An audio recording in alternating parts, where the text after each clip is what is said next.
Welcome back to Philosophy and Ethics in Games, the series where I dive into philosophical and ethical concepts and stories from games as I play through them over on Twitch.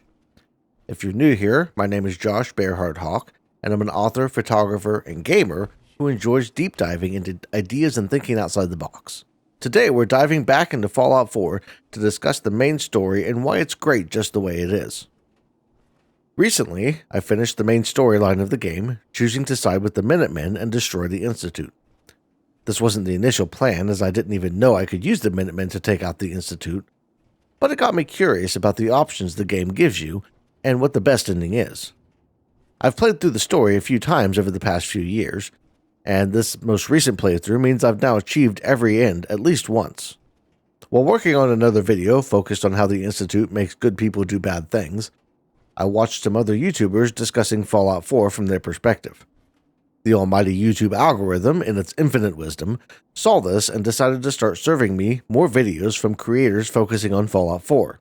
Specifically, those who were arguing ways they saw that Bethesda could fix various elements of the story. Watching these videos got me thinking, does the main story, or more generally, the individual faction stories, need fixed? I'm not here to argue that Bethesda's writing is the best in the world. Honestly, whose writing is perfect? I'm more interested in looking at it from the storytelling perspective in general, and what it means to fix writing. Let's start by looking at what a story consists of. Plot, characters, and world building are the main elements that make up most stories. You need someone to go on a journey of some kind, and you need to establish rules under which the world they are traveling through operates. Getting all of those things to be consistent and spinning a narrative people will get lost in is the trick. The plot of Fallout 4 involves the sole survivor searching for their lost son. There are various side plots that bring in other characters and build the world based on the idea that it's been more than 2 centuries since a nuclear war decimated the world. The rules of the world, or the way the world operates, are similar to the way our real world operates, though there are some major differences. For instance, nuclear fallout doesn't always kill people, turning some into what are known as ghouls and leaving others seemingly unaffected. There's a whole sect of religious fanatics known as the Children of Adam who worship radiation, living and thriving in zones that most others would see as dangerous places. Overall, the game does a good job of establishing the world and giving us a clear picture of what to expect as we wander the wasteland of Boston and the surrounding areas. So what's the big deal? Why do people think that the story needs to be fixed? The answer isn't really that simple. See, games are a very different medium to tell a story through. When you pick up a book or turn on a movie, you expect to be taken on a journey where you have no control over the choices being made. When Frodo Baggins leaves the Shire, you know his choices are his alone, and you are simply following what happens. Games allow us to participate in the story, to not just follow along as the characters move through, but to become the main character. You aren't watching Harry Potter duel Voldemort, you're standing in his shoes and holding his wand. We've come to expect that we'll have some say in how the story plays out when we pick up a controller or sit down at the keyboard and mouse.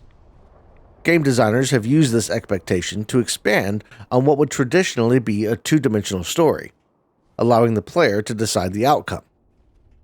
Don't like a particular faction or individual? You don't have to work with them, and you might even be the one to bring about their fall. As stories have become more complicated, the expectation from players have gone up.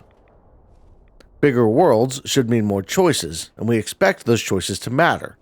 We want to shape the world to our liking. The story is just background noise. What do the writers know anyway? The story ends when and how we think it should. Some of this thinking can be tied directly to the way game developers market their games. They know players want some level of choice in the story, to feel like their participation is more than just being a silent observer. To that end, they'll promise freedom to players. See that mountain? You can go to it. Don't like that NPC? You can kill them off. Bethesda in particular has been known for this kind of freedom with earlier releases like Morrowind or the first few games in the Fallout series. But this open-ended storytelling also presents a problem. The majority of players only want the illusion of choice. They don't want to spend hours uncovering a story only to find out that they accidentally killed off an important character early in the game. Most people want to experience the story at their pace, with the ability to partake in and slightly alter outcomes as they go. Watching a character do something is fun, but being beside them as they do it is even better. Different game studios approach storytelling in very different ways to that end. With Red Dead Redemption 2, a game I'll be playing through on stream starting at the end of January, Rockstar lets the player become Arthur Morgan, but only insofar as the story plays out. You don't get to make many big choices, and nothing you do changes the end of the game in a tangible way. There are small marks you can leave on the world, reminders that Arthur was there at one point, but the story is going to play out as it was written. Fallout 4, on the other hand, lets you decide what groups you want to work with, who you want to explore the world with, and how you want the story to end. But that's where the trouble comes in. There are really only two endings for Fallout 4. You can join the Institute and become its leader, or you can destroy it. This is by design, but it destroys the illusion of choice for a lot of people because of how the story is ultimately executed. A very brief overview of the game, for those who may be unfamiliar. There are 4 factions you can join and play with in the base game. The first you come in contact with is the Minutemen. They are more or less a civilian army that has the best interest of the Commonwealth in mind. You are promoted to the rank of general, the leader of the group, within minutes of coming into contact with them, simply because they are nearly dead and there's no one else who wants the job. The next group you come into contact with varies based on how you play the game, but for the purpose of this explainer, we'll look at the Railroad. This is a group of individuals who have made it their mission to free a group known as the Synths from the clutches of the Institute. The Institute is the main group that everyone in the Commonwealth fears. They are an underground group, in every sense of the word, that focuses mainly on what they see as finding ways to advance the human race. They avoid the people of the wasteland unless they need to kidnap and replace one of them with the synth, or do some other kind of experiments. The final group is the Brotherhood of Steel. This is a paramilitary group that focuses on hoarding any and all technology, intent on keeping it out of the hands of the common civilian who they deem incapable of handling anything more advanced than the wheel. Each group has their positives and negatives, and who you choose to side with is based mainly on your personality and your personal views. The part that seems to irritate most people, and the whole reason for this video, is the fact that you cannot bring peace to the wasteland and end the game with any more than 2 of these groups intact. There also seems to be some debate on ways each group should be changed to fix them. But in reality, the arguments I'm going to make in regards to the main story apply to the individual groups as well. See, there is a story to be told in Fallout 4.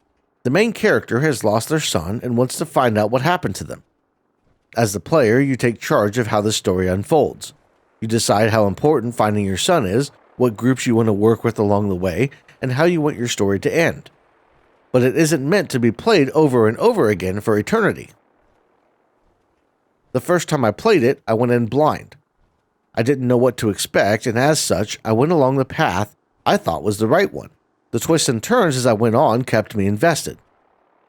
Finding out my son wasn't a baby anymore was shocking, and finding out 60 years had passed since he'd been taken was mind-blowing. I loved how the whole thing unfolded, and I sided with the Institute because I wanted to help my son make a better world. I would wind up siding with the Railroad on a subsequent playthrough, and the Brotherhood of Steel on yet another. But those endings didn't feel as exciting.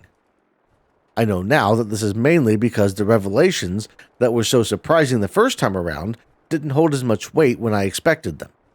But at the time, I was left wondering if the endings or the groups were just not that good. There had to be something wrong with the story. There should have been more options, more ways to interact. The truth, something I learned more after becoming an author myself, is that the story was told and I couldn't put the surprise back in the box.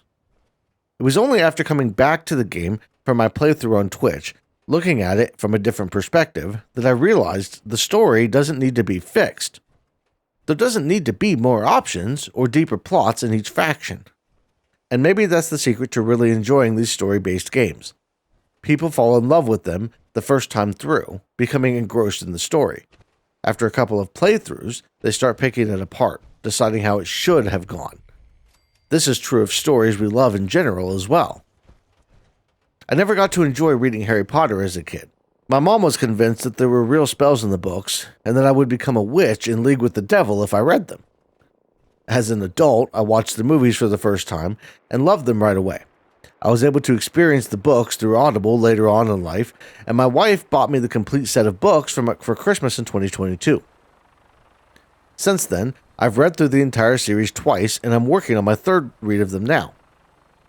I share this because as I've read the series more and more, I've started to see cracks in the story. Things I think should have been done differently. This doesn't mean the story is bad, it means I'm starting to get so familiar with it that I'm inserting my own thoughts and ideas in it. I'm fixing it. I think this is a natural progression for us as humans when it comes to storytelling. No matter how great a story is, with enough time and familiarity, we start to pick it apart and find the perceived flaws. Maybe a writer approached something in a way we don't agree with. Maybe they missed something or didn't add a detail that we would have liked to see. Stories aren't meant to be told over and over with no break in between. They're meant to be told as the teller sees them. It doesn't matter if it's a book, a movie, or a game. If you only focus on that one story for an extended period of time, you're going to start finding ways you think it could be improved or changed. When you start to feel that way about a story, maybe it's time to move on to something new for a while. Often works that meant one thing to us when we were younger take on a new meaning and change for us when we're older and have different experiences to draw from. Stories in general are a great way to pass along knowledge and experiences. They allow us to share a sense of cultural normalcy and communicate ideas that might otherwise be overlooked. Whether you love the story of Fallout 4 as it is, or wish it was changed in some way, I hope you can at least appreciate the story as it was told by the writers who brought it to life. I want to thank you all for watching. Let me know in the comments below what you thought of the story of Fallout 4 and what topics you'd like to see me cover in the future. You can get involved with the community by subscribing to my channel here on YouTube, checking me out on Twitch when I stream Tuesday through Saturday starting at 6 p.m. Eastern Time, and joining my Patreon where you'll get early access to videos and exclusive content related to my upcoming works and other projects. Have a great rest of your day, and I'll see you in the next one.